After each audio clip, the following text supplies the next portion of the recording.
What up, world? R.I.C.H coming right back at you. When we talk about legacy, we ain't just talking about music. We talking about impact. We talking about blueprints. And when you say the name Young Dolph, you talking about a man who left behind both. See, for a lot of y'all, Dolph was just a rapper. But for those who really know the game, for those who paid attention to his moves, he was so much more. He was a businessman, a video director, a label CEO, a strategist, and a provider for everybody who believed in him. Now, I ain't gonna spend too much time on his childhood. We all know the struggle, and I respect it. But what I want to talk about is what he built and how he built it. In 2008, Dolph dropped Paper Route Campaign. No major, no backing, just work ethic. From that moment, he never let up. 2 years later, 2010, he launched his Paper Route Empire, a independent label owned, executed, and operated by him and his business partner, Daddy O. Together, they came up with the blueprint, a real playbook, not just for rap, but for ownership. Dolph didn't wait for the industry to validate him. He validated himself. He didn't ask for a deal. He declined them. He turned down millions because he knew what he was worth. And he wanted to teach the young ones a lesson. You can do this by yourself. If you got the heart, the hustle, and a damn smartphone, Dolph wasn't just putting out mixtapes. He was putting out blueprints.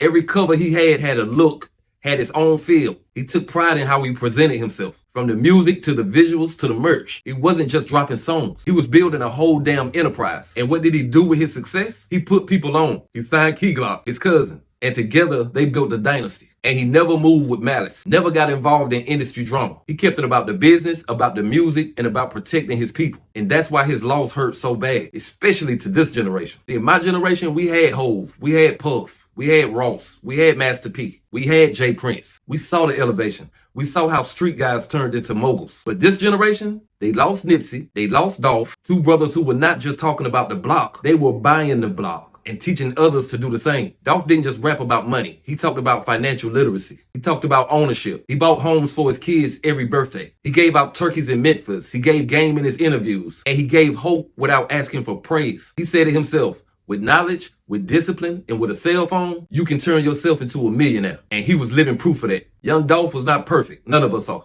But he was purposeful. He was planned. He was powerful. And he was prolific in a way the industry never gave him credit for.